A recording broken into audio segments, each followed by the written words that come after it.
everybody. We are live on YouTube.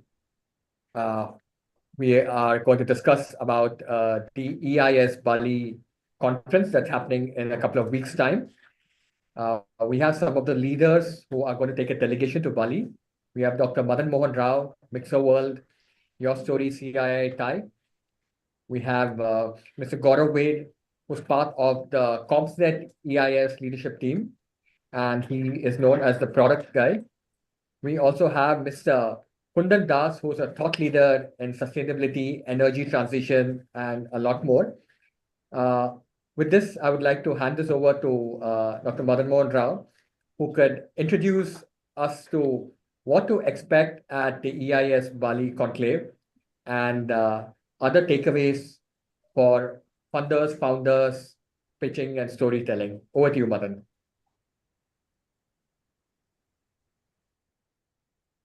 You're on mute, Madan. If you can unmute yourself.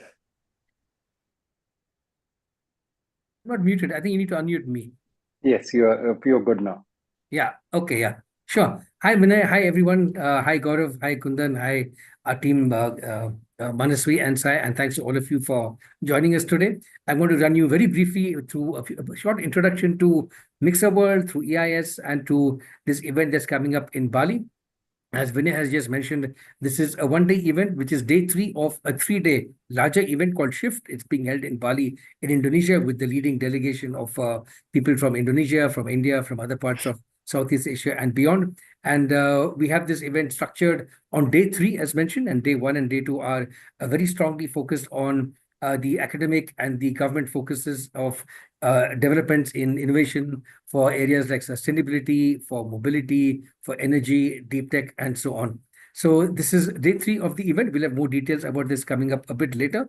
But this is also part of another event called, this slide is not advanced, called the EIS CompsNet series. CompsNet, as Gaurav will explain a bit later, is an event which has been held for the last 17 years also in Bangalore.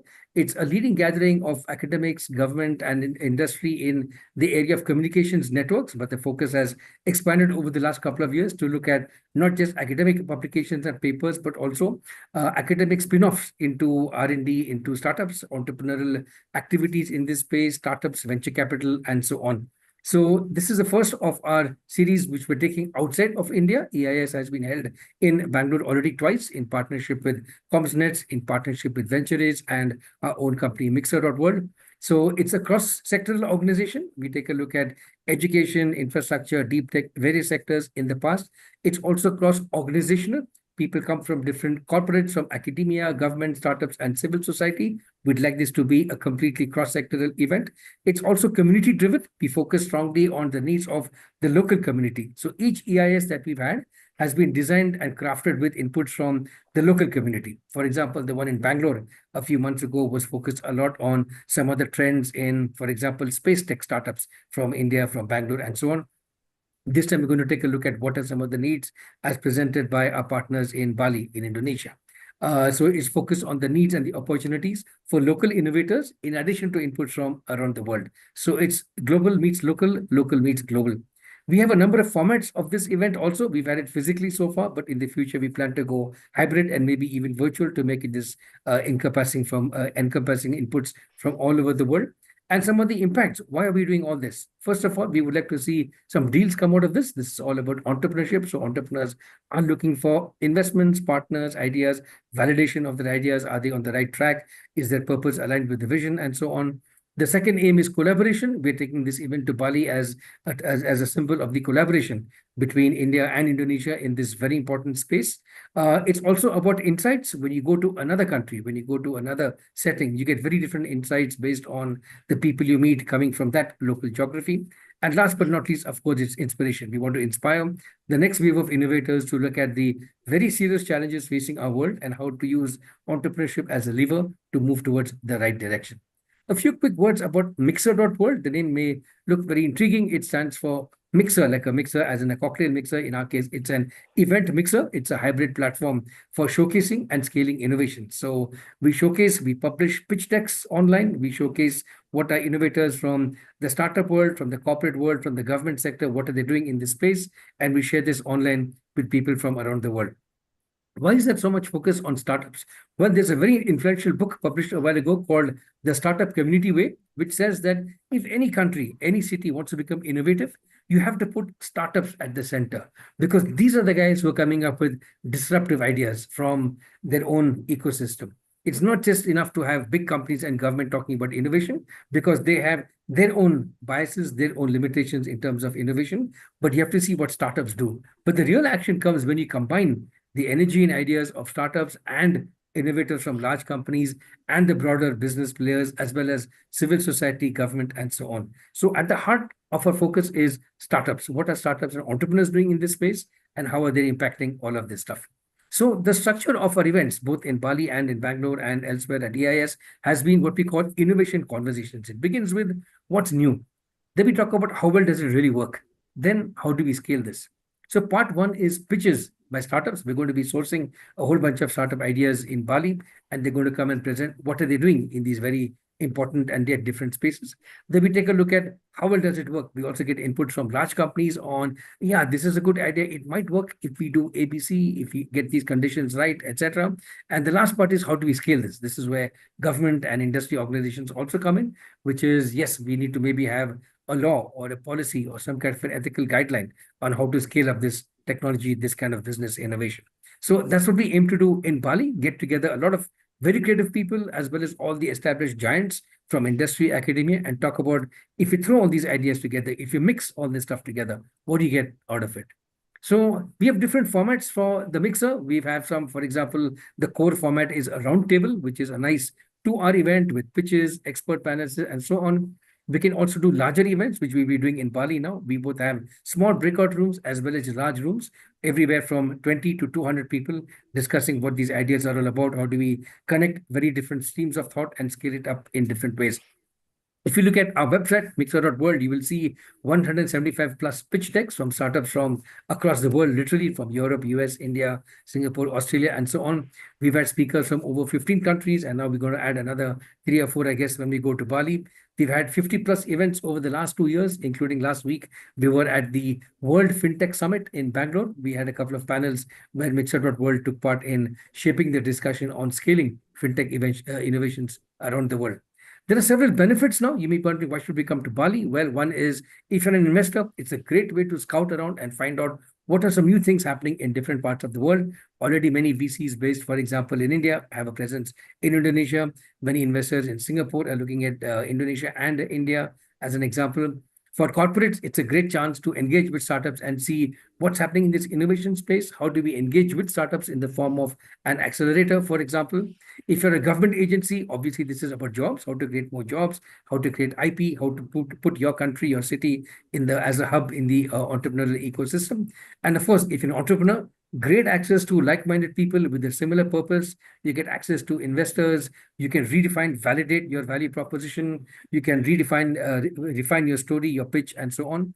And if you're an academic, we've got a lot of academics coming over here. These are great new research opportunities. What's happening when you apply this new IP, when you apply this formula? Is there something patentable? How would you license this technology to other companies? How would you collaborate with other academics from around the world? CommsNet, as an example, is a multinational almost organization when it comes to bringing people from different countries to collaborate on the cutting edge of frontiers in science and technology. We also have, by the way, a masterclass for startups who want to refine their pitch. We've got a whole bunch of pitch decks. We've got a tool called the Story Canvas. So if you're an entrepreneur, please contact us later separately. We can help you, guide you through almost coming up with a TED-like quality presentation. So you can make very good pitches, not just at our events, but throughout your life at different kinds of events for you. So what we're going to have in our event in Bali is, first of all, a number of pitches. You're going to hear a lot of entrepreneurs talking about what's happening in their space, in energy, in AI, in deep tech, in sustainability, and so on. Some of them may already have a product to be launched. Some of them are in early stages. It's a great way to showcase and bounce off ideas of each other. We will have panels at our event. We have 3 days actually of keynotes, panel discussions, breakout rooms, demo days, mini hackathons. We even have a sustainability crawl where we ask sustainability startups to go and look at the ecosystem in Bali and see how can you collaborate with what's happening in terms of upcycling, recycling, and other kinds of things. And last but not least, our ecosystem includes not just the usual startups, investors, and so on, but we also have hope to have consultants, lawyers, accountants, banks, even recruiters looking at what are the needs of startups who want to scale. Obviously, if you're to do operations in another country, you need to understand how to manage money, move the flow of money in and out. So we hope to have some clarity on that and take a look at what it takes to collaborate between Indonesia and India, as an example. This ComsNet event happens every year in January in Bangalore, and we hope to have EIS events 3 or 4 times a year in other parts also, leading up to and building into the EIS Global Summit, which will be in Bangalore. So here's a journey so far at Mixer. We've got a number of partners: Starbucks, Karnataka Digital Economy Mission. For a fun kind of space, we even have the Manham Microbrewery as a partner. We've had speakers from US, UK, Netherlands, Germany, Spain, Belgium, so on. And we're going to add Indonesia to our list now in Bali. We already have had a couple of events and panels abroad, shorter formats in Montreal and in Ethiopia. Now this is going to be our first full-fledged one-day event in Bali. So we really look forward to this. We've had partners from across the board, including angel investors, women entrepreneurs, other kinds of agencies looking for Digital Empowerment Foundation from the social sector, and so on. So we look forward to embracing you in the audience as our next few partners. We've covered all different sectors. In case you're wondering what sectors we focus on, we are sector agnostic, but as you can imagine, a big chunk of the action is in the tech digital space, which is fintech, edtech, etc., all the way down to deep tech, enterprise, social entrepreneurs, and cross-border innovation, connecting India to other parts of the world, Indonesia to other parts of the world. We've also had special events on World Environment Day, World Space Week, International Day of Education, World Health Day, World Food Day, World Tourism Day, you name it. So we really look forward to a very good series of activities in Bali. If you want to look at what do these events look like, who are the people who come and what's the formats, here are some photographs from our different kinds of events. On the top left, you can see a panel format. On the bottom, on the top right, you can see a pitch in progress. In this one, you can see the audience interacting with the founders. On the bottom right, again, is another founder making a pitch. On the top right is one of our hybrid format events where we had people in Bangalore as well as people from across India joining us on this panel. So we have multiple formats, multiple engagements, multiple sectors, and so on. We look forward to welcoming you all in Bali. And with that, let me hand it back to my colleagues over here. And I'm going to ask Vinay to take over now and talk about things. Yeah, okay. Thank you so much, Madan.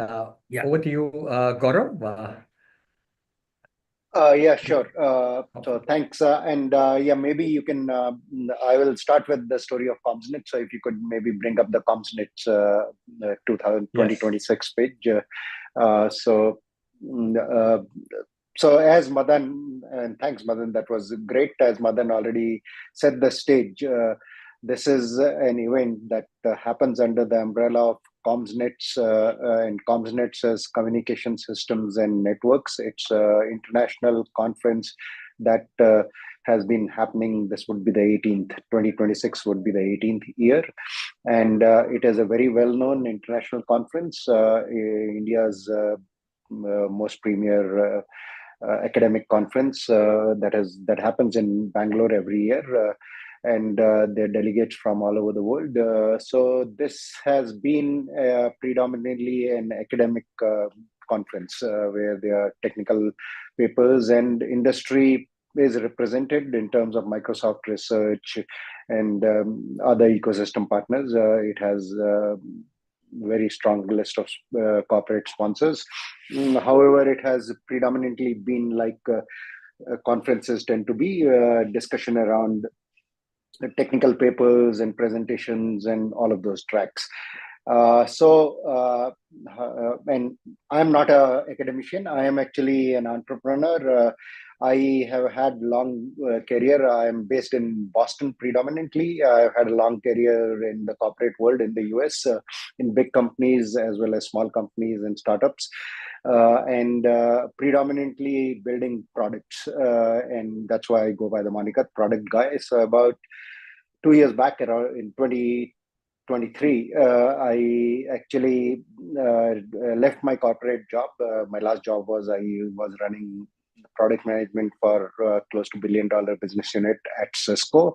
I left that, and for the next phase of my career, I was really trying to figure out what is it that really excites me, and building products and innovation really is what I honed in on. So I, along with my founding partner, launched this venture called Venturies Group Inc., where now we actually advise other entrepreneurs and intrapreneurs on building great products and innovation. And so we've been doing that for a few years. Both of us are actually of Indian origin. We are also very passionate about getting plugged into the Indian ecosystem. And India is right now going through a transition from a predominantly services-led back office outsourcing centers of the world as far as tech is concerned to building great products. So we felt given our focus around product and driving purpose-driven innovation, we've come up with this tagline, Bridging the Valleys, where we are bridging what we've learned from the entrepreneurial ecosystems in the West. My partner is based in the Silicon Valley. I'm based in Boston. So those are the two innovation hubs in the US. We are bridging the valleys with the Tech Valley in India and across the world. I actually, at this point, have declared myself to be a dual city resident. I have a second home in Bangalore. So I spend half of my time in Bangalore and half of my time in Boston. So now, about 2 years back, as I was doing this, I also happen to know the academicians who run CommsNets very well. They're leading professors from IITs and ISCs. I've been working with them in some capacity, and some of them happen to be my colleagues from several years back. So as I was doing this, and you can see some of the names here. I was approached by the organizers that they would love to, and Professor Anurag Kumar, who's listed there, he's a former director of ISC, Rajiv Shori, who's the director of IIT Surat right now. They kind of approached me that they would like to see more of an industry participation in this predominantly academic conference, and that actually really got me excited. Because one thing as part of this Bridging the Valleys that I feel works very well in the West is the collaboration between industry and academia. If you think of most of the biggest companies in the West, they all actually started as university projects. Here I was just about to launch my own venture focused on driving innovation and building great products. And I had the perfect platform in terms of a well-established academic conference where the leaders wanted to collaborate with me to do something. And that's how the idea of Entrepreneur Ignite Summit came about 2 years back. We have been doing this now for 2 years. And last year, Madan and Vinay and Mixer.world team joined us as our partners in helping organize Entrepreneur Ignite Summit. So that was great. Given the focus around the summit in terms of bringing industry and academia together and funders and founders, we actually felt that it cannot be just one and done every year event. We committed to doing quarterly events last year, and that's how the idea of EIS quarterly forums was born. And this year, it so happened that under the CommsNet umbrella, this event in Bali is happening, which is called Shift in Bali. And the organizers from this event, they saw our Entrepreneur Ignite Summit in action as part of the Jan EIS. They said we would love to do this in Bali as well as part of this event. And that's how the third day of this conference or this event is now dedicated to be an Entrepreneur Ignite Summit that we are organizing between Venturies and Mixer.world as per the formats that Madan covered. So that's what is the genesis behind the Entrepreneur Ignite Summit. And Vinay, if you can pull up the slide that Madan was talking about too, around the startup ecosystem and that flywheel slide, I just want to close with that. And then I'll hand it over to Kundan for discussion around sustainability, renewable energy, because that's one of the focus areas for what we are doing at Bali. So while Vinay is bringing that the flywheel slide, Vinay, if you know what I'm talking about, that Madan was, yeah. So before we kind of get to that, I mean, one of the other things, and Kundan will cover his part, the focus for the Bali event is around food, energy, water, and it's around creating a sustainable economy. That was what the local organizers wanted us to focus on. So we are developing the event around that. And Kundan, who is also an ex-colleague of mine and now one of the leading experts in the field of renewable energy, he agreed to join us for this event, and he's going to be talking about what he plans to cover as part of the workshops leading up to the third day of Entrepreneur Ignite Summit in Bali. Now, in terms of Entrepreneur Ignite Summit itself, this slide that you see, I really like this slide because this kind of encapsulates the idea. When I talk to the organizers of CommsNets, my focus was that, okay, I'm working predominantly with startups. And then, so while I work with startups, the next circle around here is the entrepreneurial ecosystem. So for a startup to be successful, the entrepreneurial and the innovation ecosystem that you see there, that actually, and many people will think that just is the investors or the VCs and funders. However, what really has made Silicon Valley or the West very successful is it's not just the investors, it is these two bubbles actually include the leading universities, the academicians. They also include the regulators, the government people to drive the policies in each specific country. And we are going to have those type of people in Bali, as well as we've had people from the Indian government as part of this conference every year. So I think those next two bubbles are what is really critical in terms of driving innovation and building great products. Entrepreneurs can have great ideas. However, to get those ideas to maturity, you need to have the entrepreneurial innovation ecosystem. And that's the opportunity that we saw with the CommsNets and what we are trying to do at Venturies Group Inc. And when Madan and Vinay joined us with Mixer.world, and when I saw this particular slide, I was like, yeah, okay, this completely aligns. This is what we all are trying to do. And so this year, we are planning to do this event in Bali. Then there's going to be 2 more quarterly forums leading up to the CommsNets 2026, which when I was sharing that page, you can see the dates for that are already set. That's going to be 6th to 10th Jan 2026 in Bangalore. It happens in Chancery Pavilion Hotel in Bangalore every year. So the date, venue, everything is already set for that event. At this point, I can talk more about, I am somebody very passionate about purpose-driven innovation and building great products. I have this framework that we have developed called purpose-driven innovation.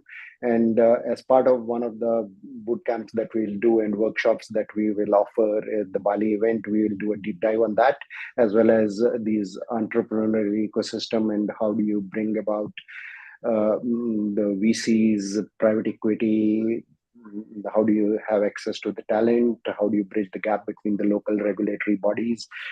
So all of those things we intend to cover as part of one of the sessions that we'll do leading up to the entrepreneur ecosystem.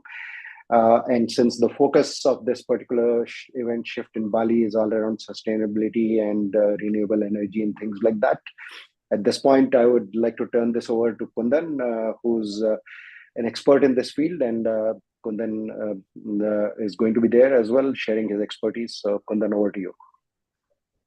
Yeah, hi, thanks, Gaurav. So can I put my deck? Yes.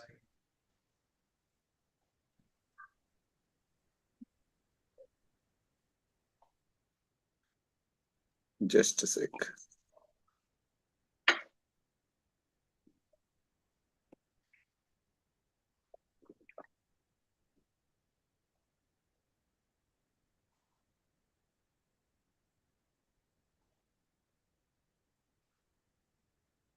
Can I put it on the presentation mode just? Yeah, it's visible, right? Yes. Yeah, hi, thanks everyone. So I'll be primarily focusing on energy transition as part of this particular event. The question remains critical is that we all are now focusing a lot many things, including AI, machine learning. But if we go back as a investor to the bottom of everything, that is, what is the size of the investment? On any scale, if you look at the energy transition investment, that is something where the size is beyond the country's GDP at this point in time, what they need for the next 25 years. So it's a critical moment for all of us, for all the countries as well. And every country is facing challenges related to climate issues and climate change. And that's driving the critical focus because the climate issue are primarily linked with greenhouse gases, and the cause of greenhouse gases is the fundamental cause is the fossil fuel, and that is primarily used for generating energy. So energy transition is the key solution for the greenhouse gas management, which further is going to solve the climate change related issues. So I'll just take three countries. I'm not taking right now Indonesia. I'll come back to Indonesia. So the critical countries, that is China, US, and India. These are the three countries which are contributing more than 50% of carbon to the entire planet, out of which China is close to around 30%. US is around 14 to 16%, and India is around 9%. Now, if we look at all these countries, and of course, they're contributing to carbon, and China's contribution is primarily because of manufacturing.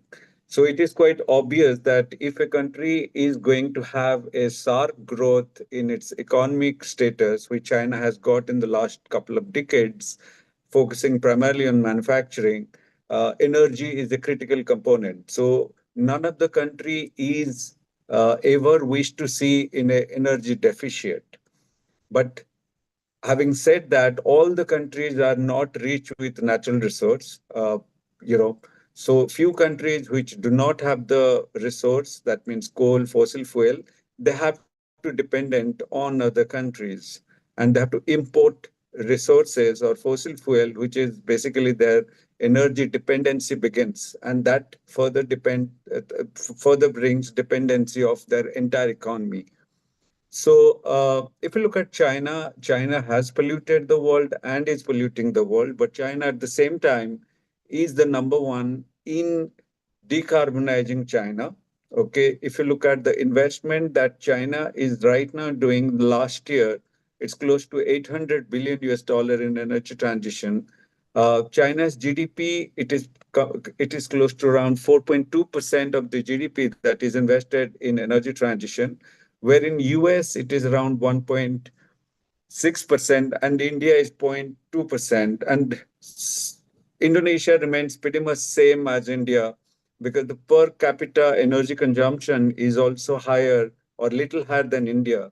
But as a consumption and the fossil fuel contribution, Indonesia and India are standing at the same path. Okay, and the transition is also going to take similar to that one. However, Indonesia has got an energy transition target, which is 2060, and India has got a target, which is 2070. Now, coming and focusing on energy transition to Indonesia. So the estimation of this particular transition for Indonesia as a whole is expected to be in the range of around 3 trillion US dollar. That is for a net zero scenario. The key contribution to the investment is emission reduction, renewable energy. So emission reduction, which is by transiting from fossil fuel to renewable energy. But renewable energy, as we know, and as we have seen recently with various scenarios, that solar and wind, even though they are considered as renewable energy, but because they are not 24/7 and they're environment dependent, they're not base energy.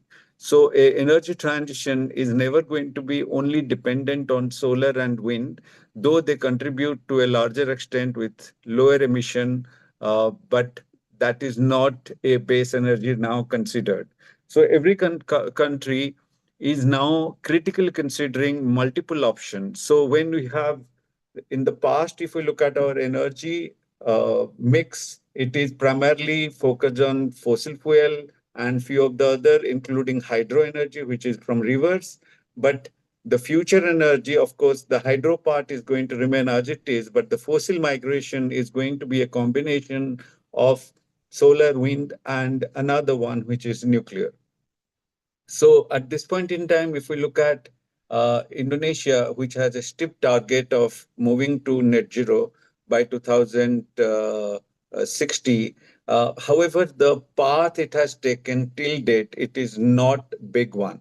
Okay, so definitely there is a lot of gap which Indonesia should have taken and is taking. Like what has also happened, pretty much similar to in India. In India also, we have a massive gap with respect to our commitment to net zero. And if we look at among all the countries, I think India ranks around 63 globally in energy transition. Where in countries like Finland, Sweden, they are in the top 5. So that's, but few of the things that India has taken, which is a massive shift to have to nuclear energy in 2025, boosting our overall capacity to go up by more than 15 times, 15 to 20 times in the next 20 years, which we have till date got in the last 65 years, whatever capacity we have got, we have given a commitment that will increase to 20 times in the next 20 years. So, so every country is taking the step and able to realize that they are late, and the amount of investment that need to make this transition is massive.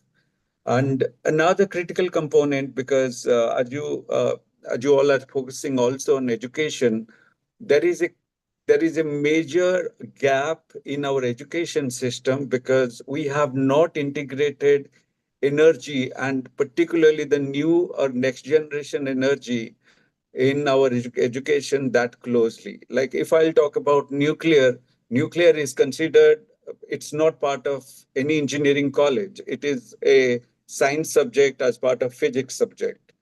Similarly, solar, smart grid, which is now coming as a major contribution to grid optimization and modernization with $1 trillion of investment globally, that is also not there. So what I mean to say is that it's not only investment, but also the education pillar need to stand strong to make this transition happen. So Indonesia is going to take a number of steps. They have given a commitment. They have given a, so Indonesia is going to get 20 billion assistance for the energy transition. So it is already been committed. There is a coal phase out plan, primarily focusing on nuclear. So all the coal power plants are going to be phased out, and instead of the boilers, that is going to be replaced with reactors. Then there is smart grid upgradation, because when we are shifting to renewable, without smart grid, renewable energy transition is absolutely not going to happen. We have seen a country like Spain and Portugal where they have gone for in a peak hour, that is the day hour when solar and wind is there. They have gone for 70% contribution from solar and wind, and because of that, the grid has collapsed 2 weeks back, and they have seen a complete dark single day where they have lost around 1.6 billion US dollar. So we have to factor all these things in the transition.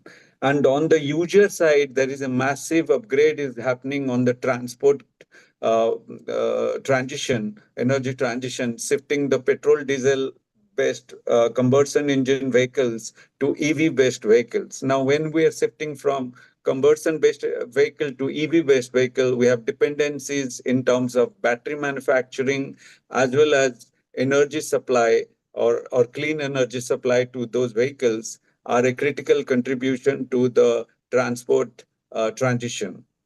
Apart from that, when solar transition is happening in a big way, that is not going to be successful if we are not investing large amount of storage network, okay, energy storage network using batteries. And the battery technology itself is also going through a transition. We have lithium ion battery, now it is shifting to sodium ion battery.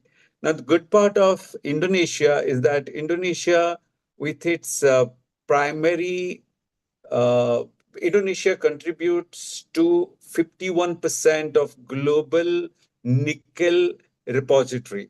Okay, so it's a nickel rich country.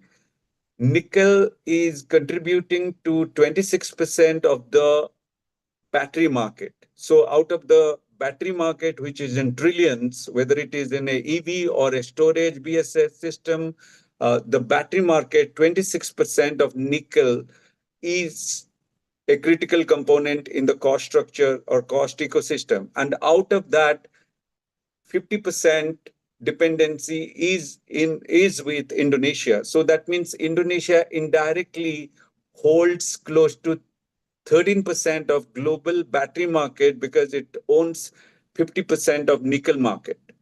So these are the critical components which are driving the Indonesian energy transition for a major shift in the next 20 to 30 years. And that is with the energy transition. Now, this is the size of the market as for Bloomberg NEF, which is the number one researcher. I'll put it probably the only, you know, one which everyone follows. So Bloomberg NEF estimates that Indonesia, for its net zero transition, needs more than 3 trillion US dollar investment by 2050, and so that it will reach to a net zero target by 2060. And those investments are primarily going to come in the energy shift from fossil fuel to the renewable low carbon or clean energy. Also investment related to carbon capture, which are, so now if you look at all these new investments which are coming in billions of dollars, even though Indonesia is a market, they are completely new. The only country at this point in time is China, which controls 80 to 85% of the renewable or clean energy ecosystem, supply chain ecosystem. So that's the benefit that China is having. We being in India, we have to accept the fact. Unfortunately, we are lagging miles behind in this particular opportunity. So our government is taking steps, but it is, to be very honest, it is late, and we are not known to energy, so we don't know like what exactly the potential. So I don't know how the investors are tracking this particular transition and the opportunities that they're going to capitalize with this particular transition. Now, the synergy, what I have seen based on the discussion, that for Indians to look at the market of Indonesia, India has a strong relationship with Indonesia. We are part of the G20, and Indonesia has a commitment, and it is growing much faster as India in overall GDP. The key areas that India can contribute is completely new area where India is new with new innovation, new investment, and Indonesia is also new with new investments. So, and there are certain synergy where like Indian companies are now focusing on EV or those kind of technology component. There is a lot of synergy because of Indonesia's presence of nickel. So battery companies, they definitely need Indonesia presence for any kind of investment or research and development, product manufacturing that they're going to have. So areas like renewable energy transition, clean energy technologies, energy efficiency, which is by upgrading the infrastructure of energy, and smart buildings, those kind of technology, IoT, which is again coming as a critical component, but with the integration of 5G network, electric vehicle, which is because Indonesia has got a massive presence of two-wheelers, and the two-wheelers need a strong migration to EV. Now, the question is that in Indonesia, Indian two-wheeler companies have a great acceptance. What we have seen in the last 1 decade, traditionally in the combustion engine market, India has around 5 to 6 major players. But now with EV coming up, the market has been fragmented and it is dominated by individual player in individual states. So presently, if I'm not wrong, India has close to 50 EV brands or EV manufacturing companies, and their adoption in the e-commerce delivery is exceptional, I'll put it, across all the metros and all the major cities. And every company which is into business has a net zero or a commitment to go for net zero. So the adoption of EV is taking at a fast pace. And if for Indian companies, irrespective of the top brands, I think everyone has a great opportunity to participate in Indonesia, not only for their EV sales, but also manufacturing and managing the supply chain of their battery manufacturing. Battery also going to be used as a storage network development.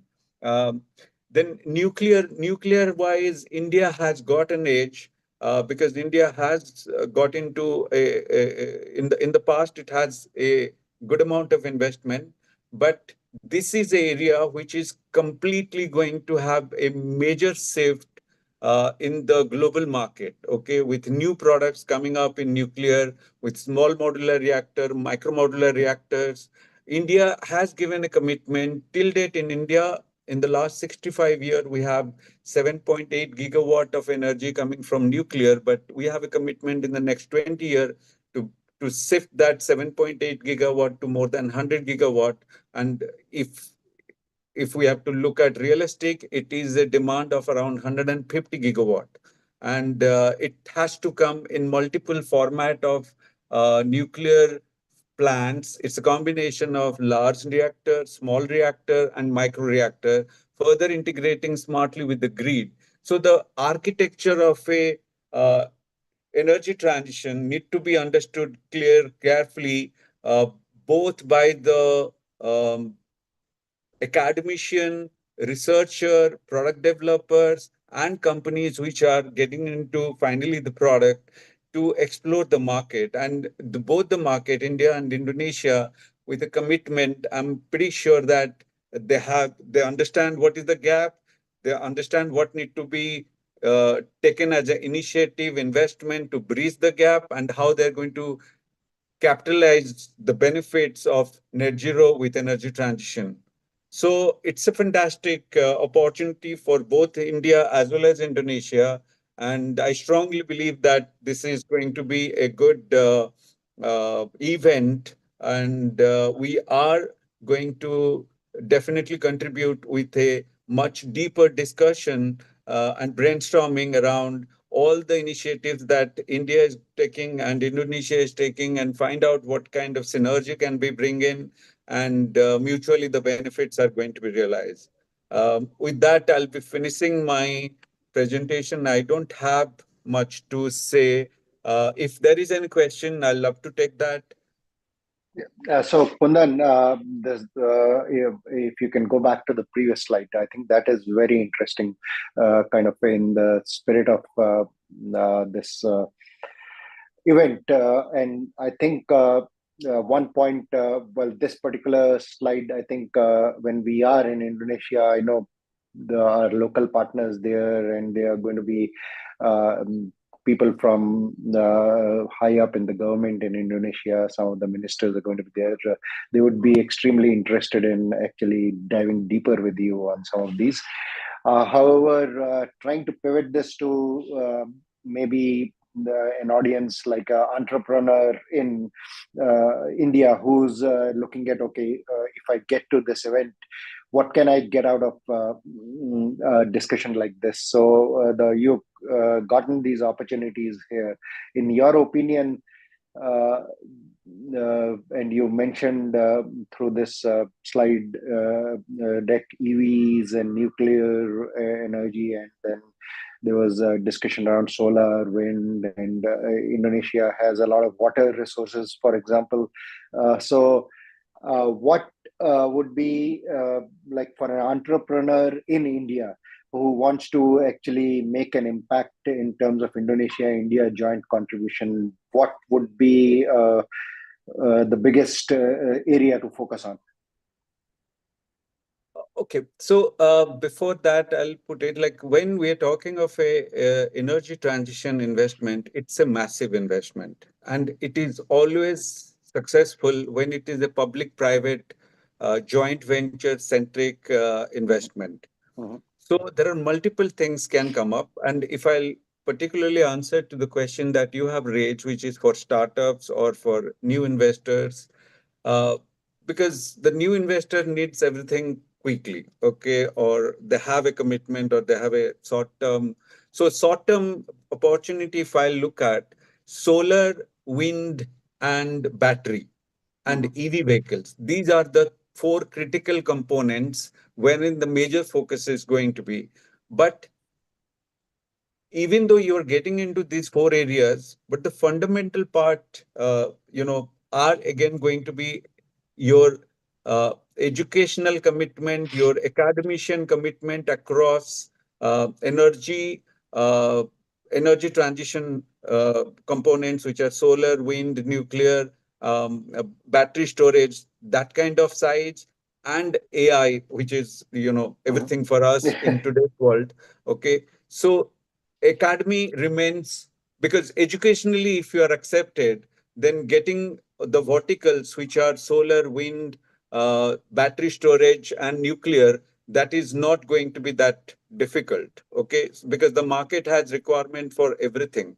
So I find it like, there is good market for battery, okay, both in terms of supply as well as local manufacturing. I'm pretty sure that uh, manufacturing a battery in India, and considering Indonesia's contribution 26% of the cost in the total battery cost structure, I think it will be a good opportunity for Indian companies to have their manufacturing base in Indonesia, provide the local supply because the market is completely new for them as well as for India, and also export back to India. Okay, because we have a countrywide, relationship which is good. So one part is that we'll get investment in their country, also able to promote our vehicles and get benefit of their resources back in India, because both the markets are huge. The Yep. market in India is a 1.4 billion market, okay, and the market of Indonesia is near about to 300 million market, okay, in terms of population, I'm saying.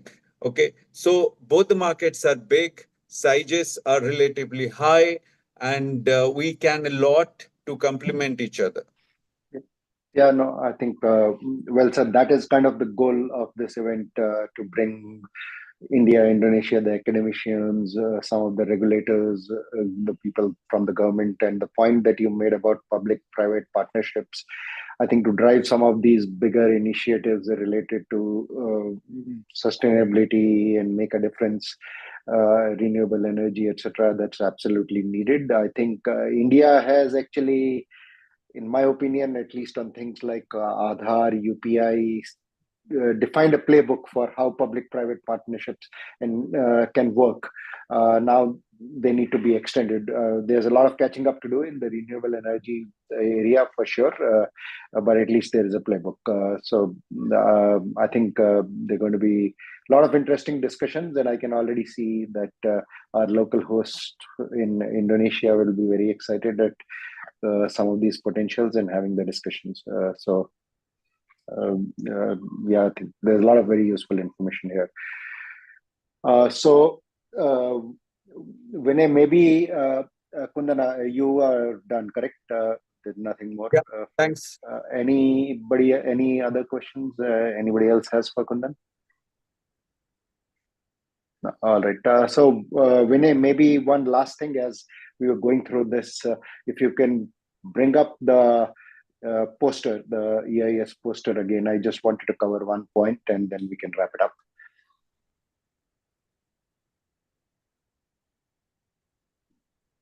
Yeah, just a second. 。 Mhm.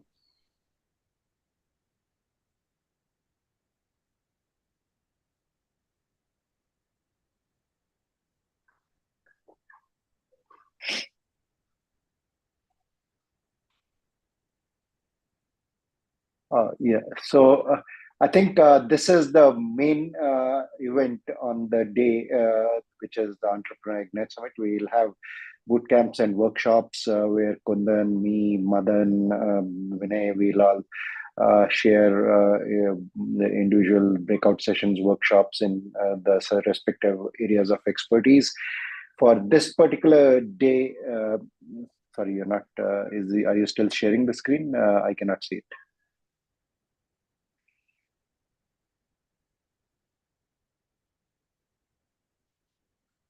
Yeah, so on this day, actually, in the morning session, there will be the way it is going to run. There will be some challenges that will be set up either by all of us or we are working on getting some of the key participants from Indonesia, government level people, minister level people who are going to be at this event, to set the stage in the morning where they'll share some of the key challenges and the problems that need to be solved.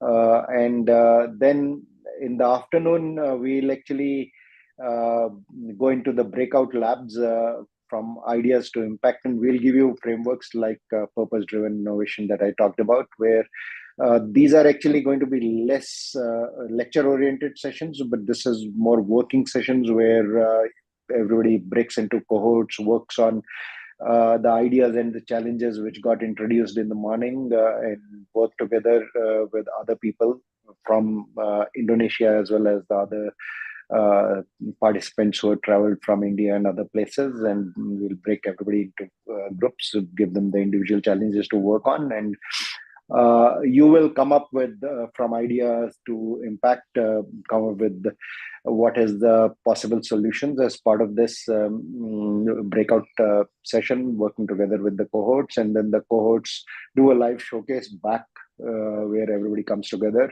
and there is audience voting and figuring out what is the best idea. And as I said, we are working where we'll have participants from the local Indonesian regulatory bodies, some of the ministers, etc. They are probably going to be the ones setting these challenges, and they'll participate through this day, where as part of these cohort sessions, eventually you get to present it to them. And that kind of becomes a good day of actually working on challenges that are real world challenges that people in Indonesia are right now looking to be addressed, and you get to experience the full entrepreneurial journey and do the pitches as well as get direct engagement from them. So it's not just, and then there is of course going to be sessions that Kundan, me, Madan, Vinay, we'll all do leading up to this day one and day two. So the overall event is going to be a mix of some sessions as well as real kind of a bootcamp workshop on entrepreneurship that you'll get to do as part of Entrepreneur Ignite Summit. So that was all I wanted to cover. All right, Vinay, over to you.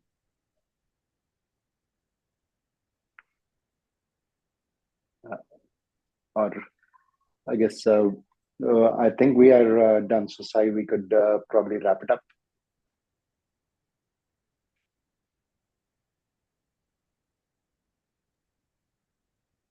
Yeah, thanks everyone for joining us. This is Madan from Mixer. I guess Vinay is caught up with other calls for our event up ahead. So thanks for joining us in this session today. We will have highlights from this available across other platforms such as social media. We encourage all of you to sign up and join us in Bali. And we also have a whole bunch of other events lined up, 2 more in India this year. And of course, the EIS Global Summit coming up in January. So if you've got any further queries, please go to the website of Shift Indonesia, or go to the website of Mixer.world, or go to the website of Venturies and see how each of us can collaborate with you to bring your vision to the fore. It may be in innovation, it may be in financing, could be investment or R&D. So thank you all so much for joining us, and have a good day. See you all in exactly 10 days in Bali. Bye. Take care. Thanks.